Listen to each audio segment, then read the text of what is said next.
I called 911. And basically, the guy said, gentleman on the other line said, well, if you're not dying and you're not bleeding out, you're on your own, buddy. Because based on what I was told, if that's the case, if rain falls, so it's considered a flood. That's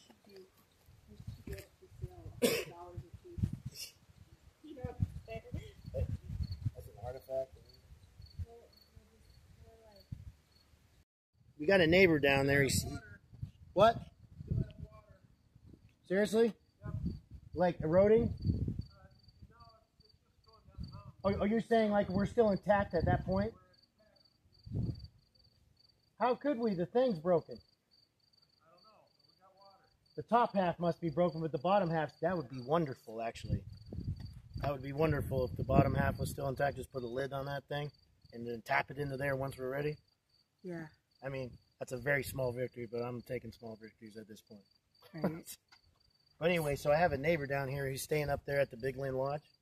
And anyway, when this thing went, I had a grill that sat right here, and there was a couple of propane tanks there. Mm-hmm. So when this thing went, they must have went down there because we were having a discussion at the Big Lynn Lodge, and he goes, Carter, you on the Alpine Inn, right? And I said, yeah, I do. And he goes, do you want your propane tanks back? Oh my God. Because he was sitting in his house and there was a thud, and he goes, what's that thud? And there were my propane tanks hitting his deck. So I think it was Thursday night going into Friday morning.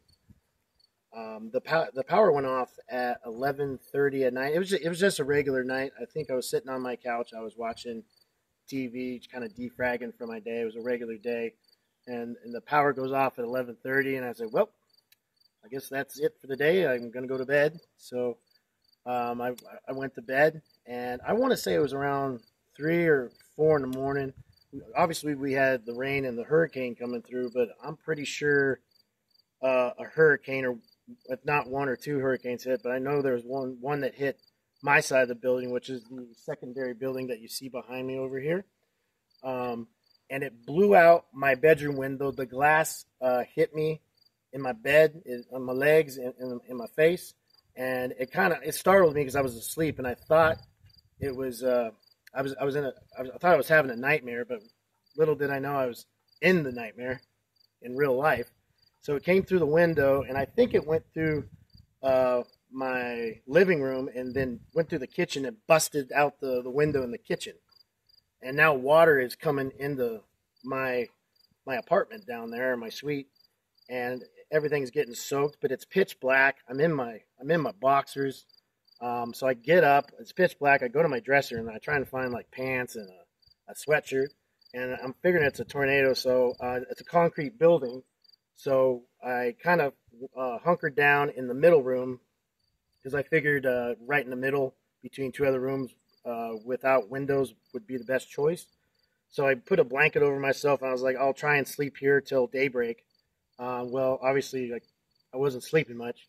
I was just waiting for the sun to come up just a little bit. I knew the sun wasn't going to come, the sun, but just some light to start shining through. And once that happened, I put on my rain gear. I went out the door, and it's still blowing 80 miles an hour outside. And I went outside. I could barely open the door, and then I shut the door, and I ran up a couple, two, three flights of stairs, and I ran up to the door used to be right there. This door right here. And my business partner's bedroom is right below the lobby that sat right here. So I was trying to wake him up, and because I wanted to make sure everyone's in a nice central location because it was getting bad. The weather was getting worse, and so he finally opens the door, and he's like, "What's up?" And I said, "What's up? Armageddon's here." I was like, hey, let's get everybody rounded up, though. Let's get them in the guest lounge, which is right behind me, right there in that blue door. So I got everybody in the guest lounge. There's a couch in there, and, that's where people have board games and drink coffee and that sort of thing. So we got everybody on the couch and I just rounded up everybody, put them in a nice centralized location. So I knew everybody was, and we could kind of stay safe. So at that point, we're kind of sitting in there. We're talking about the storm, as most people do when, the power's out and stuff's blown around them and all that sort of stuff. So I rounded everybody up. But what I forgot to say is when I came up the night before, when the tornado was coming through, the trees were falling down on this side of the end, and trees were falling down on this side of the end. And there was a nurse trying to get up this road, and a young man, about 23-year-old kid, I don't know what he was doing, probably hanging out at a friend's house. He was trying to get home going that way, I think. And they got stuck. They got landlocked right here at the end. And luckily, I keep the guest lounge open 24 hours a day. So I didn't know it, but they kind of opened the door and they let themselves in and they sat down on the couch. It was completely fine. Mm-hmm. But I woke up that morning after I knocked on Steve's door. I come to find out I've got 2 new guests. And come to find out it's 2 new people that I'm responsible for at this point. So we're sitting in the guest lounge and I hear this pop, pop, pop, pop, pop. And I stuck my head out the door and it's the highway and the asphalt eroding away and starting to let loose. And I said, man, that's not good. So I went back inside and I was going to wait it out. And then I hear a big bang, and there used to be a tree right here that just exploded. And then a little bit more pop, pop, pop, and then I went back into the guest lounge, and I was like, in my head, I'm starting to think of an evacuation, perhaps that we perhaps might need to think about getting out of these buildings. And then I heard a big bang, and I poked my head back out, and the railing on the deck that used to be here, this big beautiful deck, had gone. And then I actually came out here and stood right, actually kind of where I'm standing right now. And I looked, and all of a sudden the deck just went boom, just let loose and fell away from the front door. Now there's a gaping 50-foot gap between the front door, 50-foot drop off between the door and the road. So I was like, man, and then I was like, geez. I was like, maybe there's still some hope. But then I heard another bang, and the building started to lean and make some god-awful noises and groans. And I was like, okay. And I ran back into the guest lounge, and I said some explicitives, but primarily the term was get out. Get out now. And I know I probably sounded mean, but I was just trying to get everybody out in a nice, efficient manner. And I said, get out and get out now. And the young kid was scared. He said, what do we do?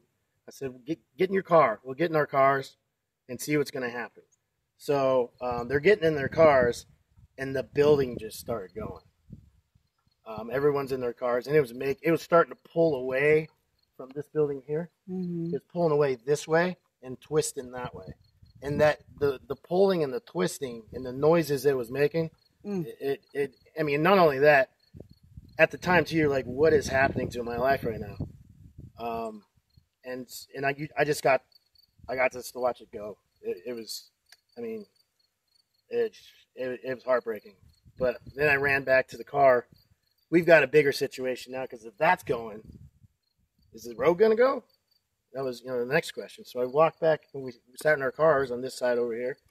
And I actually got in the Tahoe of the nurse on the passenger side, because my car was on the other side of hers against the mountain, and I think I got in her car because I wanted to bounce ideas off of somebody, what we're gonna do. So I think what I did next is I called 911 and I said, my business is going down the mountain, my house is going down the mountain, it's falling down my life is falling down the mountain, there's trees falling everywhere, and we need to get out. And basically, the guy said.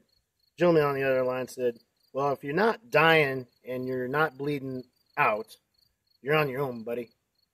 And that, I don't know, because you think when you call 911, they're going to be like, okay, we'll get somebody or the proper crew or, yeah, helicopter. I don't know. That's your thoughts, but you don't expect to hear, you're on your own, buddy. I was like, so what do we do? And it's just getting worse. The storm's getting worse. The trees are falling down on this side and that side. And obviously, we're not driving anywhere. So, I mean, we're locked in. So I'm sitting and we're about an hour or 2, maybe 3, sitting in the car. I'm wondering what to do. I'm trying to wait to see if it dies down a little bit, the storm. And it's not. It's kind of staying pretty steady. It's not getting worse. It's not. I mean, it's already bad. But it's not calming down. So I was looking out the windshield because the car was facing this direction. On the right hand side there, it's still there, but the asphalt split. You could see it split in front of you, and in my mind, it's like, okay, the land, the dirt, the earth beneath us is being compromised. So I said, and it's at this point, I'm worried about it. It's already dark. I'm worried about it getting dark, and I don't want to be here in the dark with this going on. So I decided to round everybody up. Went to all the cars, knocked on the windows, and I rounded everybody up, and I said, here's what we're gonna do. We got to get out of here, and because no one's gonna come and get us. And the young kid was, you could see it on his face. He's like, no, somebody's got to come and get us. Nobody's coming to get us. We have to get ourselves out. So get your stuff, anything that you need, are gonna need, jackets obviously, warm clothes, boots if you got them, change your shoes, and we'll convene here back in 5 minutes. Anyway, so I had to go get my dogs. So I went and got the dogs, and I decided, we're gonna go as a group, and we're gonna make the 1.2 mile trek from here to Little Switzerland, because if they're still there, they've got multiple buildings that we can, if we need to, we can get into, and the inn is the primary spot if they're still good, because that place is built like a brick house.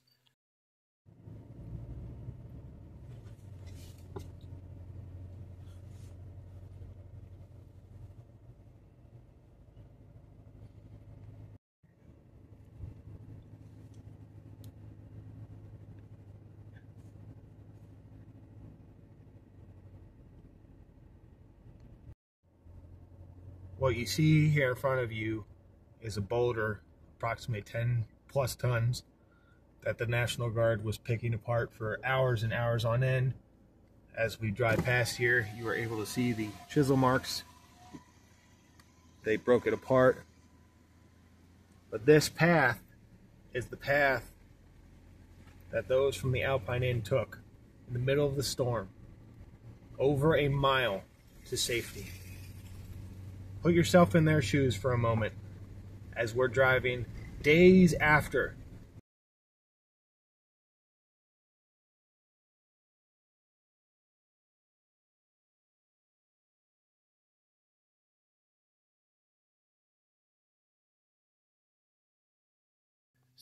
So that was game plan.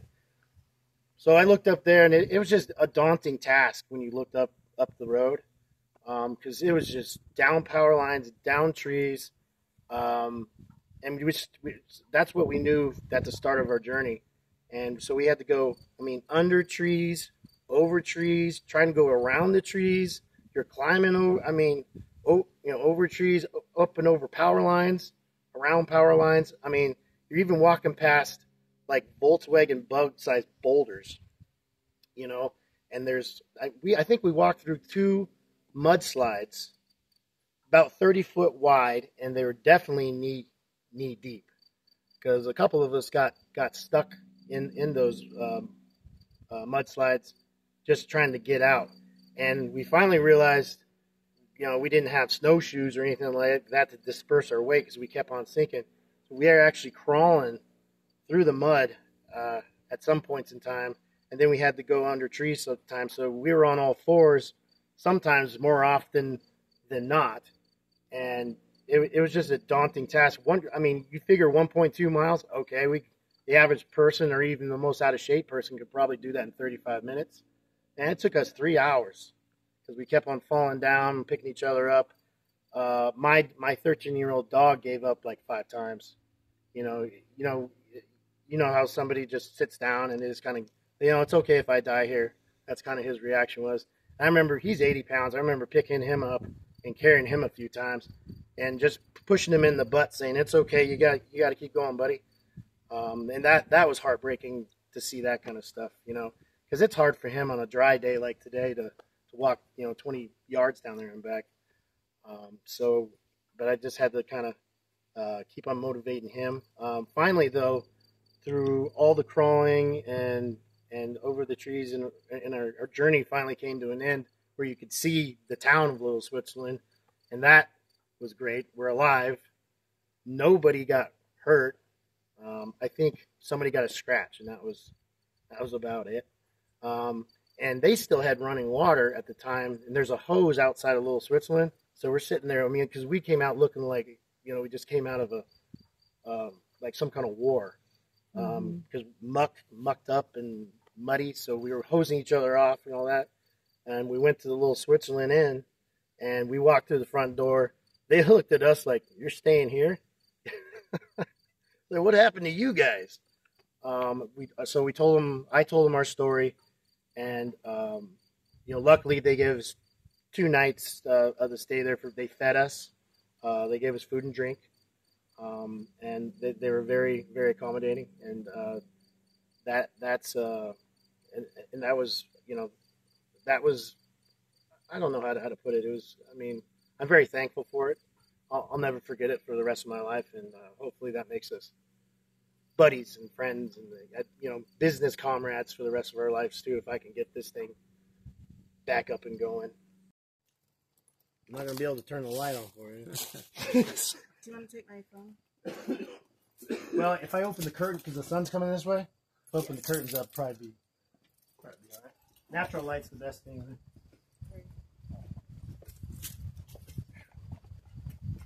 Yeah, you leave a couple days, Mother Nature's good.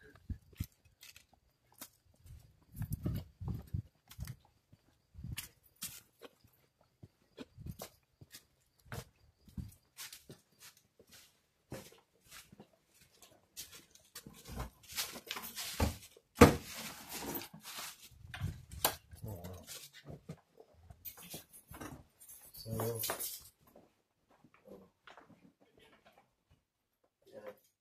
yeah, I don't know, you might need a light in there. That's got the old 1929 clawfoot tub and brand new.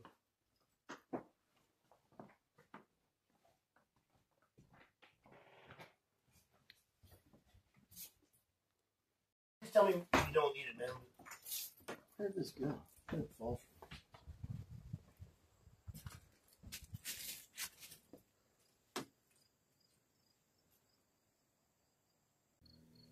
So, I just want to give one plug here, though.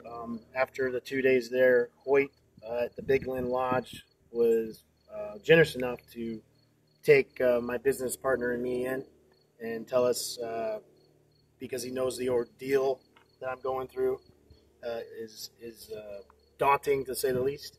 And he says that we have a place to stay as long as we need to while we try and rebuild. So I can't ask for much more than that. He's been feeding me and housing me, giving me a warm shower. You can't ask for anything more than that. But that being said, the next steps here are obviously moving forward. It's kind of a day-by-day process. Dealing with FEMA, obviously, in these situations. So we're dealing with FEMA.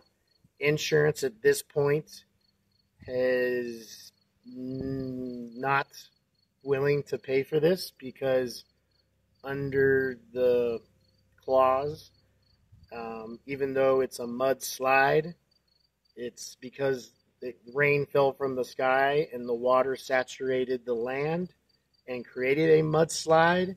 It's classified as a flood. I currently, my father's helping me, but because I can't get off this mountain. But my dad's down in Charlotte, and he's gotten me an insurance lawyer. So I now have a lawyer, and I do believe what it's going to come down to is the definition of what is a flood. So we're going to fight that in court. I'm not quite sure how that's going to pan out, but every little bit can't hurt. Every little bit helps. So we're going to go that avenue. It's not just my end, I'm not really worried about the roads. I'm going to let the state of North Carolina worry about that. I'm more concerned about people's, houses that are at the bottom of the hill, if not down in Marion down there. So that's kind of where we're at with the insurance is on my end. But after this process, I would highly recommend, because based on what I was told, if that's the case, if rain falls, it's considered a flood. So that's basically what it comes down to. Because if you're on the side of the hill, because we all thought, well, I don't live near a lake, I don't live near the ocean, I don't live near a river, I don't even live near a creek, which is down the road, but it's not near here. I didn't even think about the rain. It could be a bit not. See, I thought about a flood, like flooding your house up to a certain point. That's what I figured, a flood would be. I didn't even think about it saturating the land and the land moving. That would be considered a flood. And then now the rain goes downhill, so down at the bottom, that's obviously a flood. There could be a flood. But if their land moves or if rain causes some damage to their house, that's a flood. So any which way, more often than not, problems are going to be caused probably by quote-unquote a flood. So I guess from here on out, my advice would be, even though it's expensive, it's a separate entity from your regular insurance, would be to get flood insurance. That's going to be my next step if I can ever get this place up and running, is to get flood insurance, because that's quite literally, I think the probability of this happening again is more probable than that place burning to the ground. And that's primarily, and that and wind damage. I guess wind damage, they'll cover the roof, but I'd rather pay for a roof than a whole inn again. So I guess that would be my advice on the insurance side of things. So where we go from here when all the insurance battles and dealing with FEMA are kind of over, now it's kind of up to me to decide how I'm going to try and pull myself out of this mess. So I've started a GoFundMe page for the Alpine Inn reconstruction. I'm not sure that it's ever going to look quite like it did because now permits have to be pulled and all that kind of stuff. I mean, I would love to make it look like it used to. And this time put, because I know there's granite beneath it somewhere, pilings, 20, 30 feet in the ground, so that doesn't happen again. But we'll just see how that goes. But the reconstruction, because I don't want people to have a misconception about how it's going to look. It's probably going to look completely different. I'm probably going to have to redesign it and rethink it and all kinds of stuff. But the heart of the Alpine Inn will still be here. But I got a GoFundMe page. I'm going to need a lot of help, guys. So go find that and help me out. I'm gonna need it. Steve's gonna need it. Yeah, and most importantly, the Alpine Inn needs it. And she's looking kind of sad right now, but we can pick her back up. And how we're going to do that is the GoFundMe page. So go find the GoFundMe page. Go there. Anything helps. I mean, if we can get 60,000, 60 million people looking at this, everyone gives $1. That helps this thing. And if you gave $1, come see us. See what you did. See what your buck did for you. Pay for a room and come check her out. Even if you're in Germany, in Europe, doesn't matter, across the globe. We hope it gets that far. We also have, I'm almost there with, it's a food truck, and we're going to be serving, it's a Latin Caribbean fusion cuisine. It's tacos and Caribbean Latin American fused dishes. And we're called Two Guys and a Taco. So, and that's going to be around here in the Marion, Little Switzerland, Western North Carolina area. Since our kitchen's gone, probably going to be utilized that for the kitchen, too, as well. So, and we're definitely going to have like a fund, the Alpine Inn reconstruction jar, so everywhere we go, you can help out the Alpine Inn. Come see us here. We'll have a jar here eventually too when we start to clean up this mess. So it's going to be a long process, but I don't know. I'm trying to look at it because I got that other business going too. Maybe it's going to be fun. Maybe we can have some fun with it. Maybe we can, the reconstruction process, the rethinking process of the Alpine Inn. Let's try and make it fun at least, or happy. Maybe not fun, but let's try and make it more happy in this, because let's be honest, right now we're in a doom and gloom situation. But let's bring it back because we can't let it die. It's too important to too many people. And not only that, it's my home. It's give me a place to live again, guys. Help me out. But we hope you guys will find it in your hearts to help us out, and I guess we'll see you here at the Alpine Inn.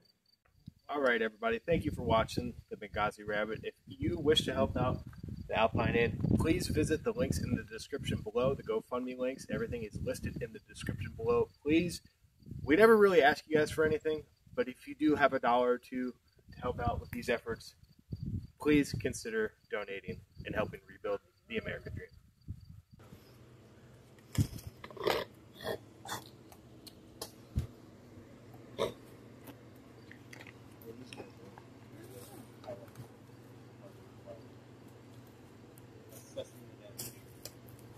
There you go.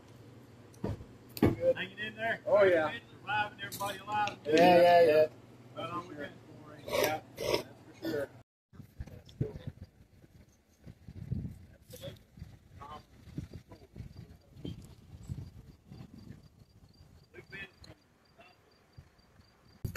Think we can put it back on?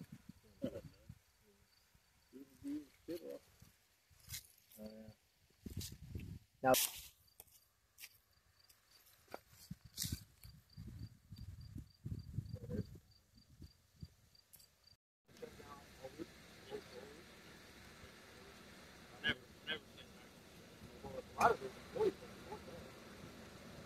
And like I said, they've got massive operations going on down there, trying to get bridges put back, trying to get relief for people, trying to go door to door, check on folks. Like I said, the road here is passable all the way down. Yes, it is passable. Now there's places that's pretty treacherous. I mean, you gotta. More trash. Oh yes. Good. Yes. Oh yes. That's nothing? Major. Oh yeah. It's like this.